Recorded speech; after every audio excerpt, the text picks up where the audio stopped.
Let's talk about why so much of classical training is wrong, dead wrong, when they tell the rest of us that you cannot get healthy movement, you cannot get any form of collection without both bits and a whip and possibly spurs. So classical training says you need two things. You need forward drive, often thought of as responsive to the aids or even in front of the leg, and you need something in the front to restrain the horse. If we don't have this forward energy, then we have nothing. And then the second thing, of course, is now you have to have something to capture and recycle that energy. And then most classical proponents, not all, and it's changing, but most will still say, and you have to use a bit to do that. So explain this. How do you get this horse from this position to that position without using any bit or whip? He's not being driven from behind. How do you get the forward energy? How do you get him to come together like that? Well, this is what I typically hear. Yeah, you can do it afterwards. After the horse has been very well trained with all of the classical techniques, then you can take the gear off and now the horse can do it. Although typically they don't leave the gear off. They can demonstrate stuff and then often they're still using a whip to get the horse to do the things. Well, no, that's not true. How do you explain this? This is a horse that's never had a bit. He's never had a whip. I think most people realize, in the pasture or when they're showing off for other horses, then you might get this kind of movement. And by the way, this is a 5-gaited Icelandic horse. Well, then how do you explain this? He's not in the pasture. He's actually in work. But this is still a completely untrained horse. He's still never had at this point anything driving him from behind or anything restraining him in the front. According to classical training principles, well, you got to get the horse in front of the leg, then you got to capture, recycle the energy. Why? Because we need to get the horse into a better position, better meaning safer for carrying a rider, off the forehand, spine not dropped under the weight of the rider. And I absolutely 100% agree on the ultimate goal, just absolutely disagree 1,000% with, and therefore this is how you do it. So according to classical training principles, this can only really be done through drive and restrain. And if you don't use drive and restrain, and usually that means bit as well, occasionally some people will say, well, you can do it with bitless, like a cavesson, and you're still able to hold the horse's head. But regardless, the point of classical training saying you need a bit, or sometimes different versions of classical training that say, or a cavesson, is that you can hold the horse's head up. And we're saying, no, we don't have to do it that way. So normally they'll say, well, bitless riding, and when I say bitless, I mean a nice, soft side pull like a halter. I don't mean like big hackamores or anything like that. But even with hackamores, right, the idea is that you don't have anything to lift the horse up with. So if you're riding and you have reins and they're attached to the noseband, you can't lift the horse's head. So you get the energy from behind, the horse maybe falls onto the forehand. What can you do? You can stop the energy, but you can't lift. So the problem is we need to not be thinking about what can I use to physically lift the horse's head and neck, and instead be thinking, are there other ways where the horse would authentically elevate in the front? And yes, of course there are. So we think it's absolutely BS to say that using drive and restrain, something behind the horse to get the engagement physically, and something in front to channel the energy, hold it, restrict it, recycle it, lift it, whatever. That's BS to say that that's the only way to do it. It does work. Again, tons of people do it. So it's not that that technique doesn't work. It obviously does. We're saying there are alternatives. And so this is absolutely not the only way. And especially if you're paying attention to contemporary movement science. Now, what do you do then when the horse is like this? And this is his default. This is his position. He's not a big upright Spanish horse. Well, how does he get into that position? Now, for him, this is effortful. This is not, oh, this is just how he moves. This represents a lot of effort for that horse. And in fact, because it takes so much effort, and he is what we might call an energy saver, it's going to take a lot for him intrinsically to want to do this. So doing it with force, which he did have for a few years of his life, was really a spectacularly bad idea for this particular horse and didn't actually work. And you had to be on him every step of the way, which isn't fun for anyone. So our way of thinking about this from the movement science lens is don't solve for position, posture, biomechanics. Because even in classical training, the position, posture, biomechanics is a means to get what we really want, which is the horse in this capability of moving in this way. Well, let's focus on that. So stop saying, what biomechanics does it take to do this? What posture, what position, and what tools are we going to use? How do we just get the horse to do it? And of course, this is the answer. If you solve for agility, you get everything else that you want for free in terms of the horse's own body and movements. And you never have to remind the horse with any driving aids from behind, and you don't have to restrain anything in the front. So agility, a contemporary version of agility, which is not what a lot of people think, is the ability to quickly change speed and direction in response to unpredictable stimulus. And the key is unpredictable.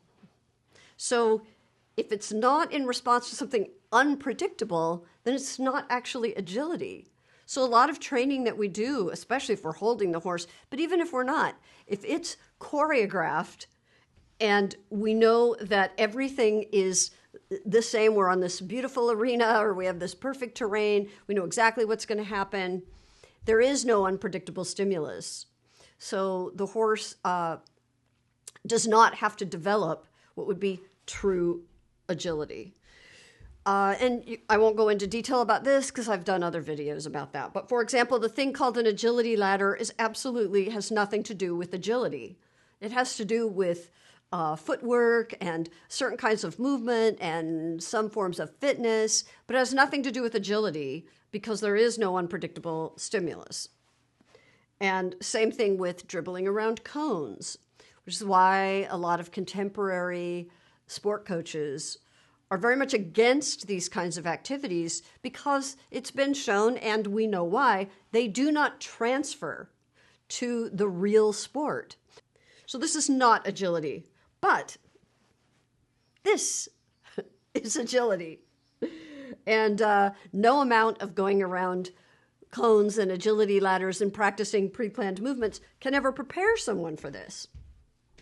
Selection is the ability to quickly, instantly, reflexively, automatically, authentically shift their weight back so that they can elevate in the front so that they can move in any direction at any moment if needed. There's a lot of exercise physiology behind that, none of which can be actually created by using microshaping to train the horse's musculature to be able to do those things. It's got to be automatic, just like real balance, the kind of balance that you would have up on a slack line or a balance beam or in my case a skateboard, right? Whatever it is, that can't be shaped and held. It has to be something that the body automatically does. So how do we do it? Well, you guys have already all seen all the different things. There are a million ways to do it. My way is not the right way. It's not even a good way, but it is just a way. Unexpected transitions, whatever they are. But again, not unexpected transitions where the horse is being forced to do it, because then we've already taken away their ability to develop authentic agility. But if the horse is trying to already keep up with you or another horse or whatever it is, and then suddenly you change direction or speed, now the horse, if the horse wants to keep up with you, they will now have to address that. And they're going to shift their weight back so that they can move in any direction, right? So a lot of times that looks like an unexpected direction, rollback, which has a more technical definition, but just think of a horse shifting their weight back to the haunches so they can turn, spin, and potentially strike off in a canter in the other direction. But has to be up to the horse, 100%, not 90%, certainly not 50%, 100%. So if we make the horse do it, or we sort of gently threaten the horse into it, meaning the horse knows if he doesn't do it, the whip's going to come out or whatever, or we hold the horse in some way or shape the horse in some way, the horse is not developing agility. They're developing responsiveness to what we're telling them to do. And that is solving a very different problem internally for the horse. So the horse has to decide whether to change in response, and then also exactly how they're going to do it. Now, it has to be voluntary. It has to be self-organized. Again, there are far longer discussions about the importance in movement science of true self-organization, so I won't go into that. But, for example, here I turn, this is my oldest guy, and he rolls back so that he can keep up with me. Well, so he has to shift his weight back and lower and flex the haunches. There's no whip there. This is a horse that if someone did take a whip and try to get you to lower your haunches and flex, right, it would be a massive effort. Here, he's doing it for free. And here, again, I think he was 24 in this video. And he also has Cushing's. But here, I change direction.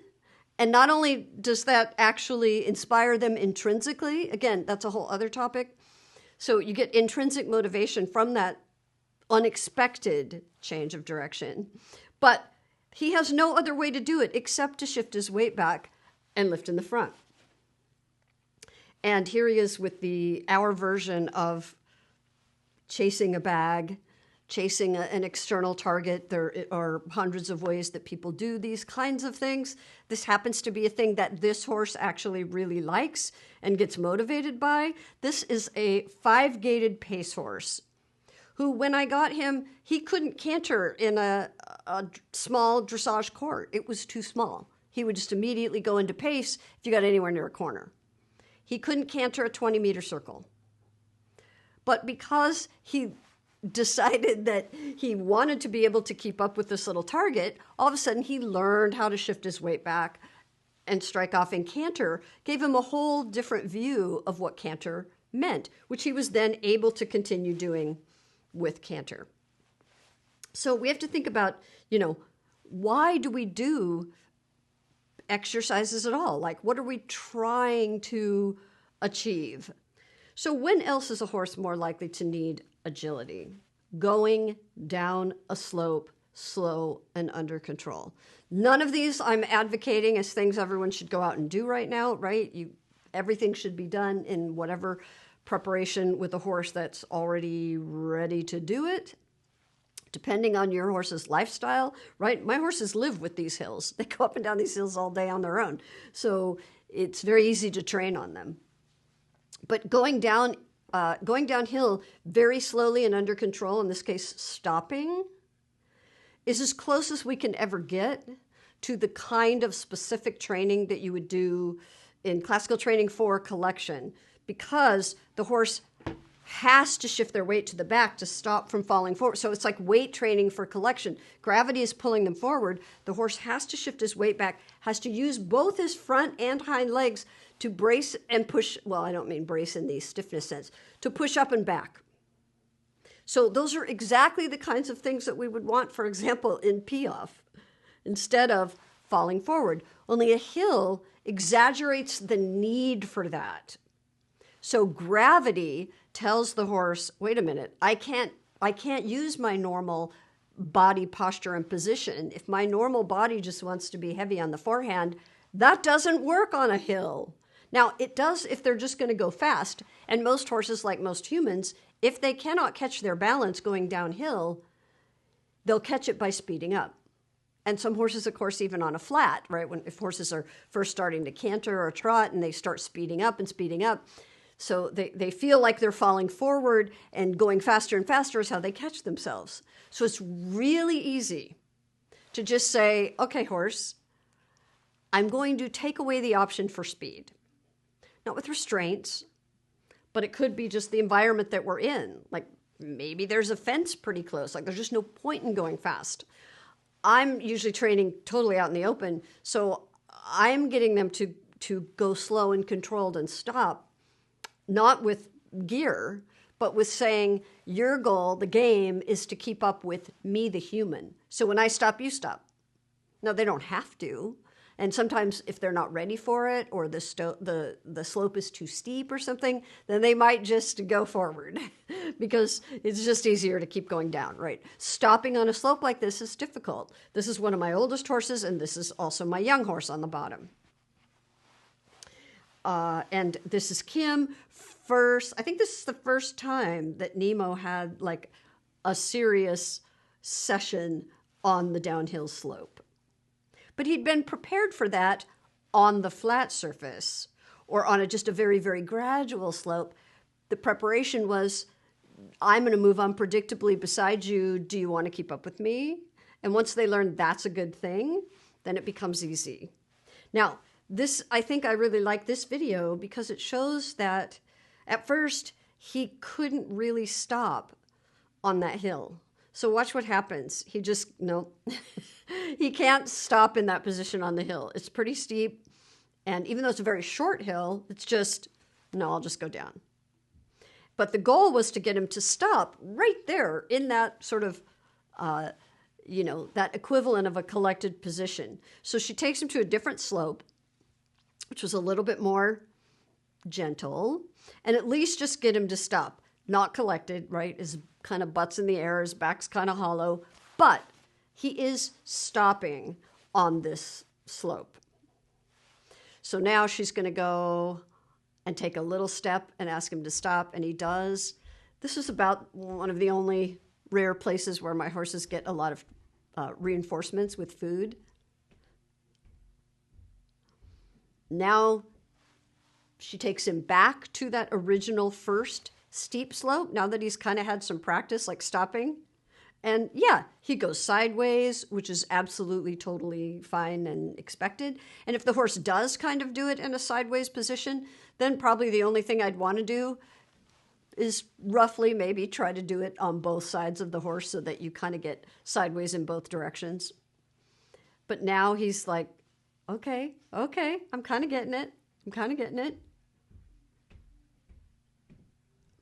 And in some ways, sideways on the slope is even a better position for straightness training if you do it on both sides. Now to the steepest slope that we have, which is not one that he had ever been on before in training. This slope is also a little bit harder, right? The other one has a little bit more sand and dirt. And he has lots of room that he could just move out and forward if he wanted to, in addition to just going back and eating hay or going wherever he wants. So this is a very difficult but fun challenge that he likes to do. But you can see from his position. So this is why we like to think of this as a collection for free exercise. Again, this is in no way a pee-off or anything like that. But and if you're familiar with Dr. Hilary Clayton, it's training his sort of musculoskeletal system in a way that most closely matches the demands of what we consider collection. And he has to get those hind legs underneath, and he has to push with his front legs and his hind legs. He has to resist and push up and back, right? The opposite of collection is just all forward. right? All push, no carry. Going down the hill like this and stopping requires all carry. So this is, again, one of those exercises that makes it, this is like weight training for collection, but it's for free. And we're not telling the horse how to do it. So every single thing in their body is teaching them how to do it. So downhill or unexpected change of speed and direction are the two things that really drive agility. They shift weight to the hind so they can balance in the front. And that's how we get authentic collection. This is another example of, I think, the absolute easiest way that anyone can do it, even if they don't train with positive reinforcement. However, my usual warning and disclaimer, this would not be for a horse that has food anxiety. So here he's going along the fence line. This woman is just carrying a little tub with his alfalfa pellets in it, which he very much likes. And again, this is a pacey horse. We're doing it here, not so much for collection, but for actual, like, what we consider sort of a version of straightness training, which is he will have a bend, and this happens to also be down a slight slope, which will help break up his pace into tolt. That's the reason that we're doing it here, is that because he's keeping track of the human, he's using his hindquarters and he's tolting. And then when she turns around and runs, he comes back up in a canter, and now I think she's going to do it again. So you get lateral movements, things that used to be extremely difficult to try to ask this horse to do with all the gear on. But you get it for free. Now, he could do this for a very long time because he's mature. He really enjoys the game, and he's not actually hungry. Doesn't mean that he doesn't like the pellets, but those are just a nice target for him. And again, even people who do not train with positive reinforcement, if they have a horse that doesn't have food anxiety, that absolutely does not mind, just is interested in following you, where are you going to drop the hay? Where are you going to drop the food, right? You can get all sorts of movements if you are unpredictable. And of course, I would always expect people to start at the walk. Now again, some people do train the horse really well, then take the gear off, and the horse still can adopt those positions. But we know that most traditionally, classically trained horses, people never let go of the whip. They're always using the whip, or at least holding it. Even if they haven't used it, they're still holding it just in case. Yes, maybe it's just for a touch reminder, but it is a reminder. If the horse automatically had those movements, then there is never a need for a reminder, because what would you remind them of? If you have to remind them, you're saying that leg isn't where I want it to be. It needs to come more under, it needs to step. It means the horse's body is not choosing that as a good way to solve the problem. We want the horse's body to say, this is how you do it. That doesn't mean this is how they go around all the time, no matter what they're doing. It means the moment that they start thinking that this might be an agile context, their body just goes, well, obviously you can't really be agile unless you're very ready to elevate in the front.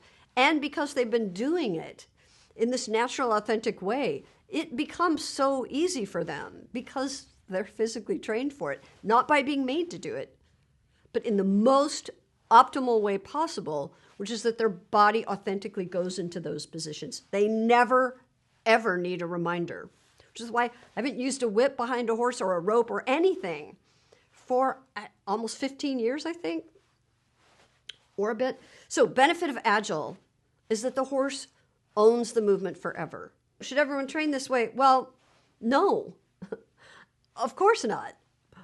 We just want some of the classical training people who keep perpetuating these misconceptions about movement, I don't care if they're 3,000 years old, is to just quit gaslighting us, telling us that this is not possible.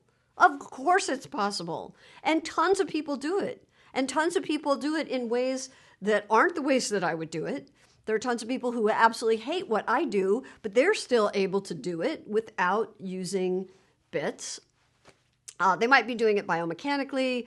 They still might be driving the horse from behind, which again, then they're not using the same movement science that we're using, but they're still able to do things that some people are saying is not possible. Of course it's possible.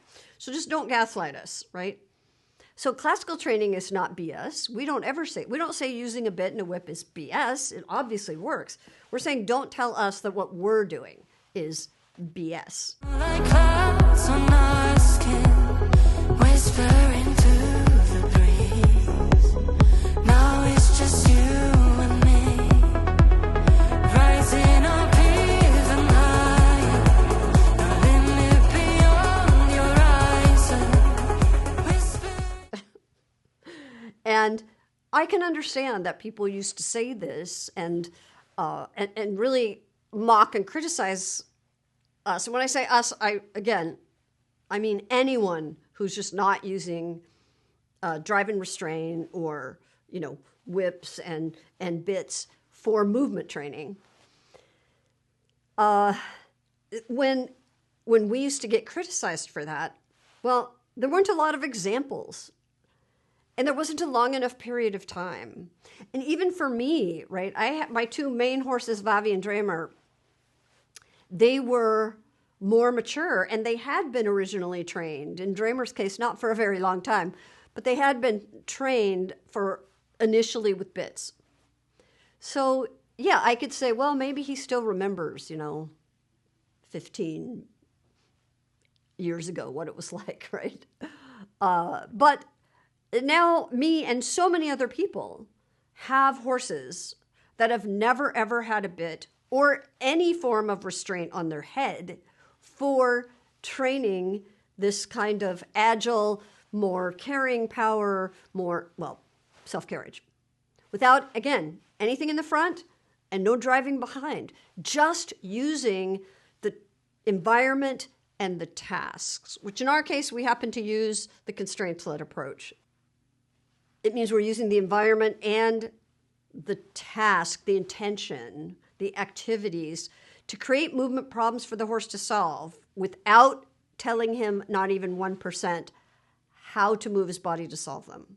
So if we're holding on to the horse in any way or driving from behind, well, then we're telling the horse something about how he should solve the problem. And then we don't get any of these benefits. So we're going to use movement science. You can keep doing you, but don't tell us that what we're doing is nonsense because it's just not. And again, there's thousands of people now all over the internet who've been doing this for a long time, one way or another, and showing great examples. And some people doing it with much more sophistication and far more advanced kinds of movements. I'm just not interested in those kinds of movements. Again, I have 5-gated horses, but typically for a horse to do a really nice tolt, and for a 5-gaiter, sometimes even canter, does take a certain amount of carrying power, right? So a little bit more collection compared to just pushing themselves forward. So collection, agility, and self-carriage matters very much for me with my 5-gaiters. But I'm not trying to get pee off. These are horses that don't actually have suspension. So that's it. And I hope you maybe got at least a few more ideas in your mind. If you are someone who has been criticized for saying that you can do things bitless and people are saying, no, you got to have a bit, no. I do have another video on the whole, from 4 years ago, on the whole bits versus bitless debate and why I think it's kind of not a good debate to have, because the real problem that I think we should be solving is not what's better, bits or bitless, or how do you decide, right? It's why are we using pressure in the horse's head and face and mouth or nose or anything in the front to try to get movement, quality. And of course, we have to define quality. I'm going to define it in the most sort of healthy way where the horse is able to be agile. So, see you soon. Wake up, top of the morning, the bacon is crispy, the coffee is pouring, my meditation is peeling an orange, the bank says I'm already scoring. I got a parking spot right outside. Oh my God, Kramer! All we ever get is green lights and blue skies. Listen, Tranquility Base here. The Eagle has landed.